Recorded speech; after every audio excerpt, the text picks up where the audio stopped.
बिस्मिल्लाहिर्रहमानिर्रहीम। आज का हमारा लेक्चर है expressing the strength of acids and basis.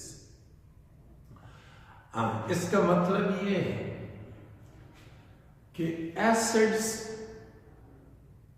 में स्ट्रॉन्ग कौन सा है, वीक कौन सा है, और बेस में स्ट्रॉन्ग कौन सा है और वीक कौन सा है, और उसे फिर हम कैसे लिख लेते हैं। एसिड के स्ट्रेंथ को, बेस के स्ट्रेंथ को हम फिर कैसे लिख लेते हैं। तो स्ट्रेंथ के बेसिस पे एसिड्स और बेसिस की दो किस्में हैं। फर्स्ट अबाउट एसिड्स, एक किस्म को कहते हैं स्ट्रॉन्ग एसिड,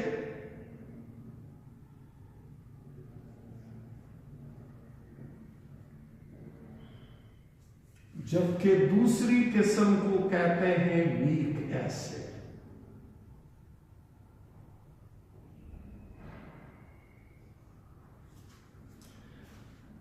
ये हम आर्हेनियस कंसेप्ट के बेसिस पे भी एक्सप्लेन कर सकते हैं, ब्रॉन्स्टैंड लोरे कंसेप्ट के बेसिस पे भी एक्सप्लेन कर सकते हैं। पहले आर्हेनियस कंसेप्ट के बेसिस पे, what is a strong acid. Strong acid किसको कहते हैं? एक ऐसा एसिड जो पानी में पूरा का पूरा आयोनाइज हो जाए, 100% आयोनाइज हो जाए, उसे स्ट्रॉन्ग एसिड कहते हैं।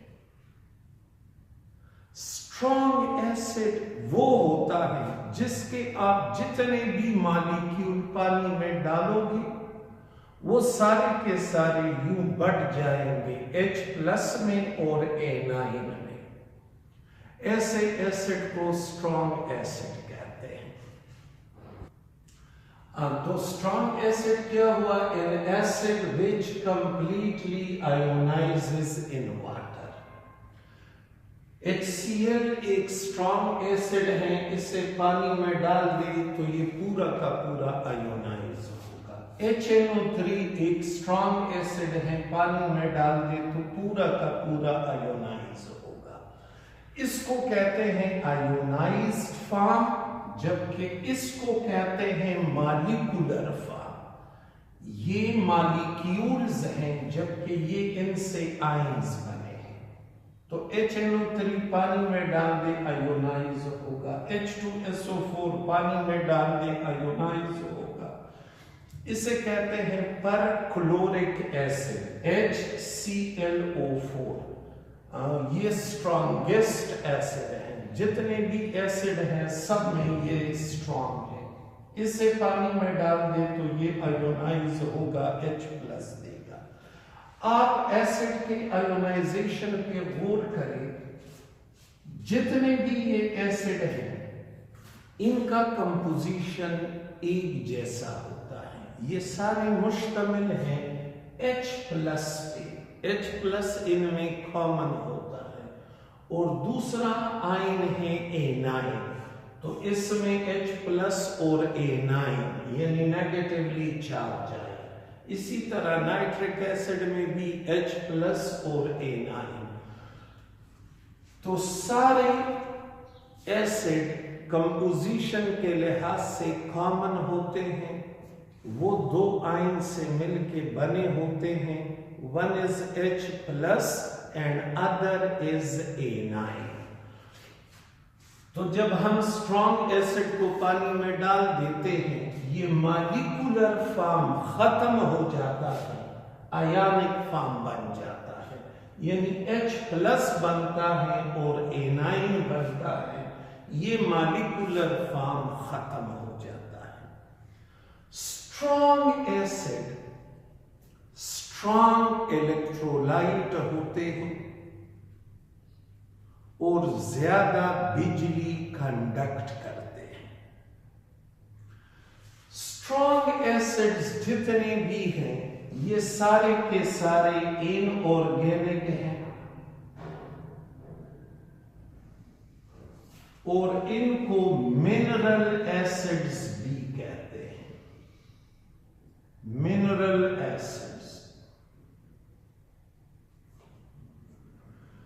स्ट्रॉन्ग एसिड जितने भी हैं सारे के सारे इनऑर्गेनिक हैं और ये मिनरल एसिड्स कहलाते हैं। वीक एसिड किसको कहते हैं? What is a weak acid? एक ऐसा एसिड जो पानी में पार्शियली आयोनाइज हो जाए, यानी आपने पानी में एक एसिड के 100 मॉलिक्यूल डाल दिए तो 100 के 100 आयनिक फॉर्म में चेंज नहीं होते, कुछ मॉलिक्यूल आयोनाइज हो जाते हैं और कुछ उसी तरह कंडेंस्ड फॉर्म में या मॉलिक्यूलर फॉर्म में रह जाते हैं। अच्छा, वीक एसिड, तो वीक एसिड के बारे में मैंने आपको बताया कि एक ऐसा एसिड जो पानी में पार्शियली आयोनाइज हो, मतलब आपने पानी में उस एसिड के जितने मॉलिक्यूल डाले हो उनमें से कुछ मॉलिक्यूल आयोनाइज होंगे और कुछ उसी तरह कंडेंस्ड फॉर्म में रह जाएंगे। तो यू डिफाइन करेंगे N acid which partially ionizes in water and behave like a weak electrolyte। ये weak electrolyte जैसे बिहेव करते हैं, मतलब इनसे कम बिजली पास होती है। The ionization of weak acid is reversible। weak acid पूरा आयोनाइज नहीं होता तो उसका आयोनाइजेशन आप यूं ऐसे रिवर्सेबल लिखोगे, और जो वीक एसिड का सॉल्यूशन होगा उसमें आपके पास 3 किस्म के पार्टिकल होंगे। कौन कौन से? H+ होगा, ये देखो, A9 होगा, A9 से मुराद है नेगेटिवली चार्ज आए, एंड मॉलिक्यूल, और ये होगा, यानी ये चीज भी मौजूद होगी, ये मॉलिक्यूल फॉर्म है, H+ होगा और A9 होगा। इसको कहते हैं कार्बोनिक एसिड। कार्बोनिक एसिड एक वीक एसिड है, पानी में डाल दे तो ये रिवर्सिबली आयोनाइज होगा। HF एक वीक एसिड है, इसे पानी में डाल दे तो ये भी रिवर्सिबली आयोनाइज होगा, यानी ये फॉर्म होगा, ये होगा, ये होगा। इसी तरह एसिटिक एसिड और इसी तरह HCl, तो ये वीक एसिड के कुछ एग्जाम्पल। ये देखो, ये सारे वीक एसिड हैं। इसी तरह ये सारे स्ट्रॉन्ग एसिड्स हैं। इनमें से कौन सा ज्यादा स्ट्रॉन्ग है और इसी तरह इनमें से कौन सा ज्यादा स्ट्रॉन्ग है? तो ये सारे वीक, पर स्ट्रेंथ के लिहाज से अगेन ये एक जैसे नहीं है। फर्ज करें ये 10% आयोनाइज होता है, ये 15% आयोनाइज होता है, ये 1% आयोनाइज होता है, ये 5% आयोनाइज होता है। तो है तो ये सारे के सारे वीक, लेकिन फिर भी ये स्ट्रेंथ के लिहाज से एक जैसे नहीं। तो इनके स्ट्रेंथ को हम एक कांस्टेंट के फॉर्म में लिखते हैं, उस कांस्टेंट को कहते हैं आयोनाइजेशन कांस्टेंट ऑफ एसिड। मुख्तलिफ एसिड के स्ट्रेंथ को कैसे एक्सप्रेस किया जाता है? In the form of a constant which is called ionization constant. Ionization constant of acid पे फिर आते हैं, लेकिन उससे पहले ये बेसिस। जैसे एसिड्स मैंने 2 कैटेगरी में डिवाइड किए, स्ट्रॉन्ग एसिड, वीक एसिड, बिल्कुल इसी तरह बेसिस भी हैं। बेसिस की भी 2 किस्में हैं। एक को कहते हैं स्ट्रॉन्ग बेस, दूसरे को कहते हैं वीक बेस। स्ट्रॉन्ग बेस और वीक बेस किसे कहते हैं? तो डिफिनीशन है उसी स्ट्रॉन्ग एसिड और वीक एसिड जैसा। A base which completely ionizes in water and a base which partially ionizes in water. Example है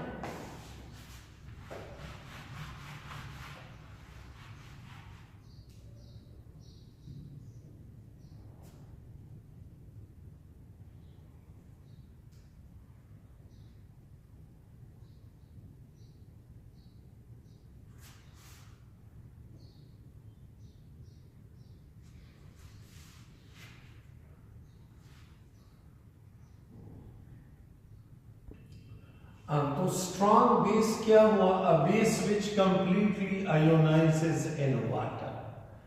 बेसिस जो हैं ये आयनिक कंपाउंड्स होते हैं और दो किस्म के आयन से बने होते हैं। कौन कौन से? One will be metal cation and other will be hydro oxide. जैसे ये देखो सोडियम हाइड्रो ऑक्साइड, सोडियम पे प्लस चार्ज, इस पे माइनस चार्ज। तो ये सोडियम यानी मेटल का केटाइन है और ये हाइड्रो ऑक्साइड। इसी तरह KOH potassium hydro oxide. Group first के अल्कली मेटल के हाइड्रो ऑक्साइड स्ट्रॉन्ग बेसिस है, जबकि अल्कलाइन अर्थ मेटल के सिर्फ दो हाइड्रो ऑक्साइड स्ट्रॉन्ग बेसिस हैं। One is strontium hydro oxide and other is barium hydro oxide. Group first के सारे स्ट्रॉन्ग बेसिस हैं, जबकि ग्रुप सेकंड के सिर्फ दो हाइड्रो ऑक्साइड ही स्ट्रॉन्ग बेसिस है। तो सोडियम हाइड्रो ऑक्साइड एक स्ट्रॉन्ग बेस, इसे पानी में डाल दे तो ये पानी में कंप्लीटली आयोनाइज होगा। इसी तरह बेरियम हाइड्रो ऑक्साइड एक स्ट्रॉन्ग बेस, पानी में डाल दे तो ये कंप्लीटली आयोनाइज होगा।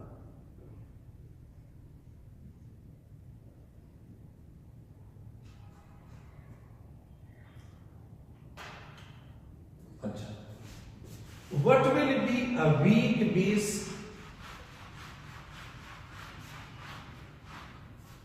तो वीक बेस, अ बेस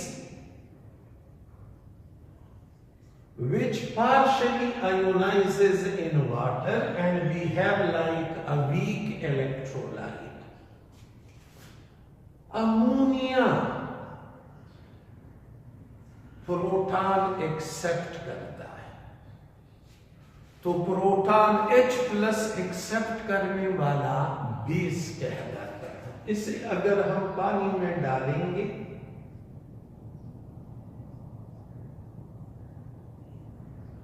तो ये वाटर से H+ एक्सेप्ट करेगा और चेंज होगा NH4+ में और OH- में। ये इसके सारे मॉलिक्यूल प्रोटॉन एक्सेप्ट नहीं करते, चंद मॉलिक्यूल प्रोटॉन एक्सेप्ट करते हैं and hence we have like a weak base. तो वीक बेस पानी में पार्शियली आयोनाइज होता है। अच्छा, इसी तरह calcium hydroxide, calcium hydroxide को भी जब आप पानी में डालोगे तो ये पार्शियली आयोनाइज होगा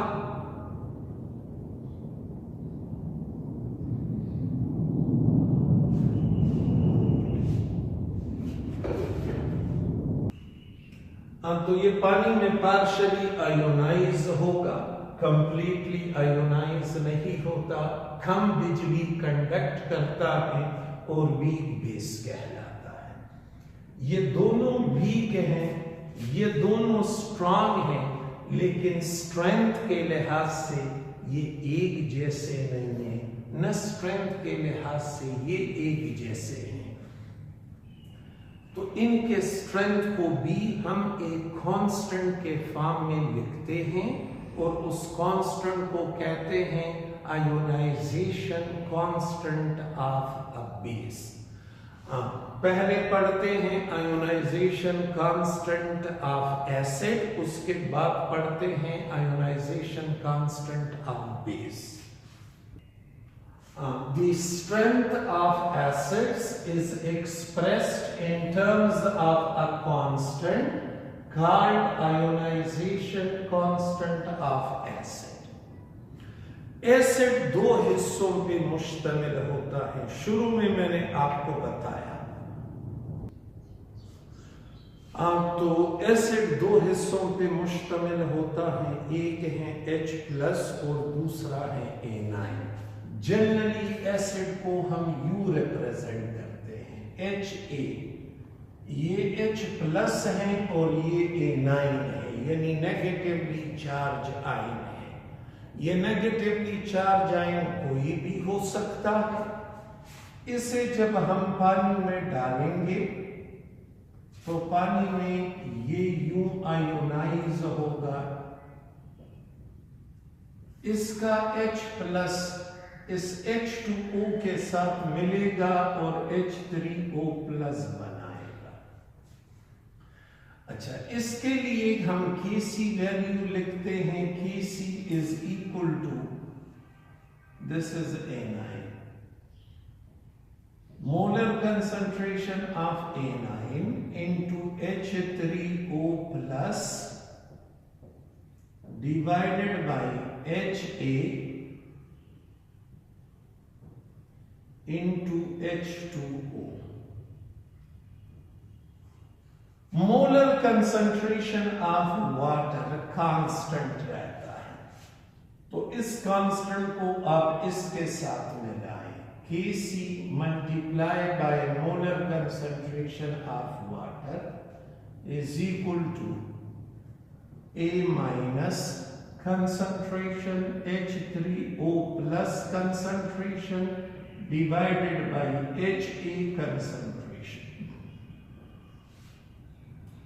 एक कांस्टेंट को दूसरे के साथ मल्टीप्लाई करें तो इससे एक और कांस्टेंट आता है। इस केस में ये जो कांस्टेंट होगा इसको Ka कहोगे। कल के लेक्चर में मैंने आपको बताया था कि ये और ये Kw कहलाता है। इसे Kw तब कहोगे अगर आपने वाटर में एसिड न डाला हो। मैंने वाटर में एसिड डाला है तो अब ये कांस्टेंट कहलाएगा Ka, यानी आयोनाइजेशन कांस्टेंट ऑफ एसिड। अगर मैं पानी में बेस डाल देता तो फिर इस कांस्टेंट को आप Kb कहते हैं। अगर मैं पानी में साल्ट डालता तो फिर ये कांस्टेंट कहलाता Ksp। तो चूंकि पानी में मैंने एसिड डाला है, देयरफॉर ये कांस्टेंट अब कहलाएगा Ka। What is this Ka? Ionization constant of acid, और ये इक्वल होगा इस साइड के molar concentration of A minus H3O+ divided by Ha। इसमें आप थोड़ा सा गौर करें, this is molar concentration of ionize form. ये आयोनाइज फॉर्म है और ये अनआयोनाइज्ड या मॉलिक्यूलर फॉर्म है। ये आयोनाइज फॉर्म और ये अनआयोनाइज फॉर्म। तो मैं यूं भी लिख सकता हूं, molar concentration of ionized form divided by molar concentration of unionized form.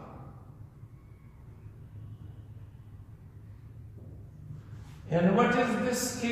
Ka अब कहलाएगा ionization constant of acid. Okay, Ka की वैल्यू कब ज्यादा होगी? Ka की वैल्यू तब ज्यादा होगी अगर आयोनाइज्ड फॉर्म ज्यादा हो और अनआयोनाइज्ड फॉर्म कम हो। इसका मतलब ये हुआ कि larger the value of Ka, strong will be the acid. Larger the value of Ka,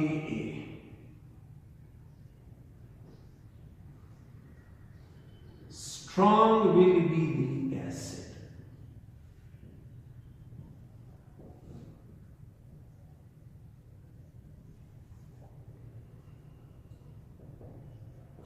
देखो फिर सुनो, अगर आयोनाइज्ड फॉर्म ज्यादा है, मतलब एसिड ज्यादा आयोनाइज हुआ है, तो इसका मतलब है वो स्ट्रॉन्ग एसिड है। तो आयोनाइज्ड फॉर्म ज्यादा, अनआयोनाइज्ड फॉर्म कम, Ka की वैल्यू ज्यादा। Ka की वैल्यू जितनी ज्यादा होगी एसिड उतना स्ट्रॉन्ग होगा। अगर Ka का नेगेटिव लॉग लिया जाए तो इसको pKa कहते हैं। Acid pKa is equal to negative log of Ka।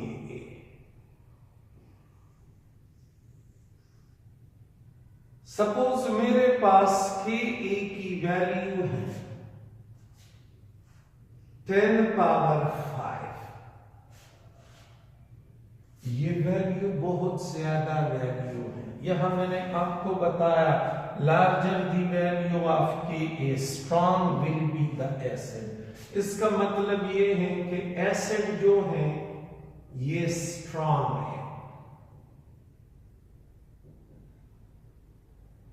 अब मैं चेक करना चाहता हूं कि इसकी pKa वैल्यू कितनी आएगी। तो pKa is equal to negative log Ka की जगह पे इसकी ये वैल्यू लिखी pKa। इस पे जब आप लॉग के रूल अप्लाई करोगे तो इससे ये चीज आएगा, ये पावर कोफिशिएंट बन जाएगा और log 10 रह जाएगा। ऐसे log 10 इज इक्वल टू 1, तो pKa इज इक्वल टू -5। तो Ka की वैल्यू अगर ज्यादा हो, pKa की वैल्यू कम होगी, acid will be a strong acid. Ka की वैल्यू ज्यादा, pKa की वैल्यू कम, एसिड एक स्ट्रॉन्ग एसिड। और अगर Ka वैल्यू कम हो, इसे जब आप 10 पावर -5 लिखोगे तो आपके पास pKa वैल्यू 5 आएगी। तो ये कम फिर ये ज्यादा, एसिड एक वीक एसिड होगा। जिस तरह हमने एसिड के लिए आयोनाइजेशन कांस्टेंट की वैल्यू डिराइव की, उसी तरह बेस के लिए भी हम आयोनाइजेशन कांस्टेंट की वैल्यू मालूम कर सकते हैं। कैसे करेंगे? ये देखिए, the strength of basis is express in terms of a constant called ionization constant of base represented by Kb। ये है एसिड। ये वही इक्वेशन है जो मैंने एसिड के आयोनाइजेशन के लिए लिखा था। सिर्फ आपको ये शो करवाना था कि एसिड दो हिस्सों पे मुश्तमिल होता है, एक है H+ और दूसरा है Ni।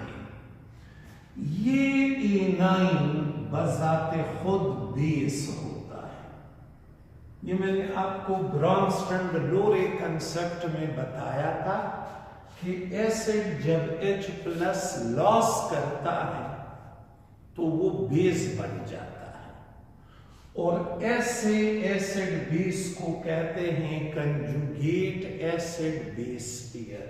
ये बेस है। किस बुनियाद पे मैं कहता हूं ये बेस है? क्या ये H प्लस एक्सेप्ट कर सकता है? बिल्कुल कर सकता है। इसमें H प्लस एक्सेप्ट करने की एबिलिटी है because it is negatively charge. So ये बेस है। इसके लिए हम आयोनाइजेशन को U लिखेंगे।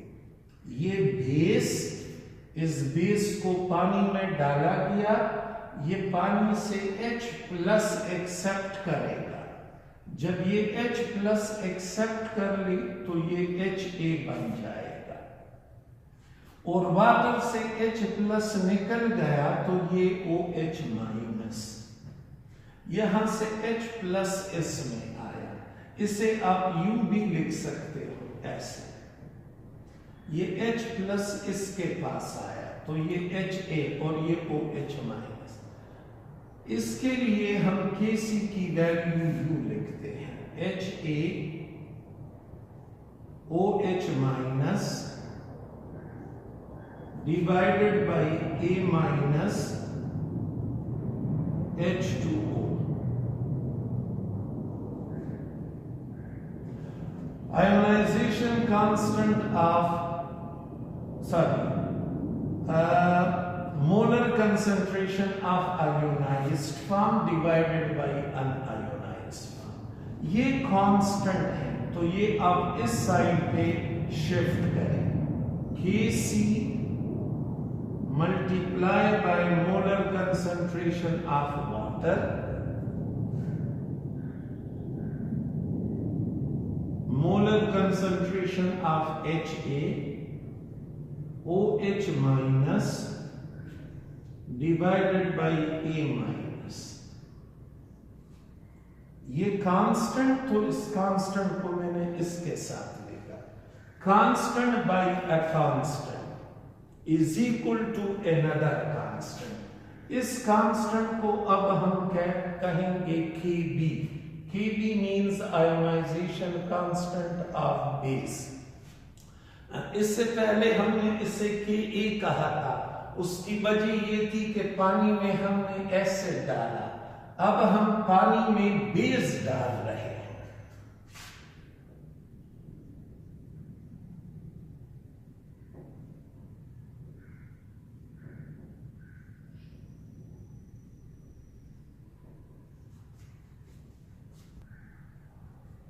तो ये बना Kb, molar concentration of ionized form divided by unionized form। ये भी उसी तरह Ka की तरह है। Larger the value of Kb,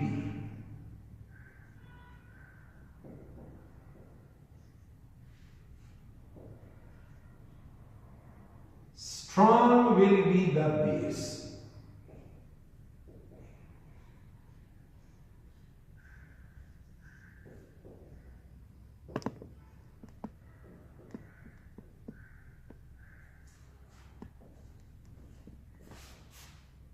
अगर हम Kb का नेगेटिव लॉग लेंगे तो फिर वो कहलाएगा Pkb और U लिखेंगे।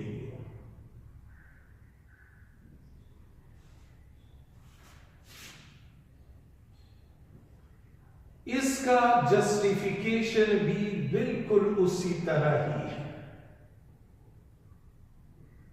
एसिड की तरह। अगर हम Kb का नेगेटिव लॉग ले लें तो वो क्या कहलाएगा? Pkb। U लिखेंगे Pkb is equal to negative log of Kb। अगर Kb की वैल्यू ज्यादा हो तो इसका मतलब है बेस स्ट्रॉन्ग बेस है। Kb की वैल्यू ज्यादा 10, मैंने कंसिडर किया 10 पावर 5, ये बहुत बड़ी वैल्यू है। इसका मतलब ये है बेस एक स्ट्रॉन्ग बेस है। तो अब मैं इसके लिए pKb मालूम करना चाहता हूं। तो pKb will be equal to negative log Kb, Kb की वैल्यू ये है, और इस पे जब हम log के रूल अप्लाई करेंगे तो ये 5 आगे आ जाएगा log 10, log 10 is equal to 1, so pKb is equal to -5, यानी Kb अगर ज्यादा है तो pKb कम होगी, बेस एक स्ट्रॉन्ग बेस होगा। Kb की वैल्यू ज्यादा, pKb की वैल्यू कम, तो बेस एक स्ट्रॉन्ग बेस। बिल्कुल इसी तरह Ka की वैल्यू ज्यादा, pKa की वैल्यू कम, एसिड एक स्ट्रॉन्ग एसिड। तो एसिड और बेस के स्ट्रेंथ को हम कांस्टेंट के फॉर्म में लिखते हैं, जिन्हें ionization constant of acids and bases कहते हैं, और यूं रिप्रेजेंट किया जाता है। Ionization constant will be equal to molar concentration of ionized form divided by molar concentration of unionized form। तो Ka, Kb की वैल्यूज जितनी ज्यादा होगी, एसिड्स और बेसिस उतने ज्यादा स्ट्रॉन्ग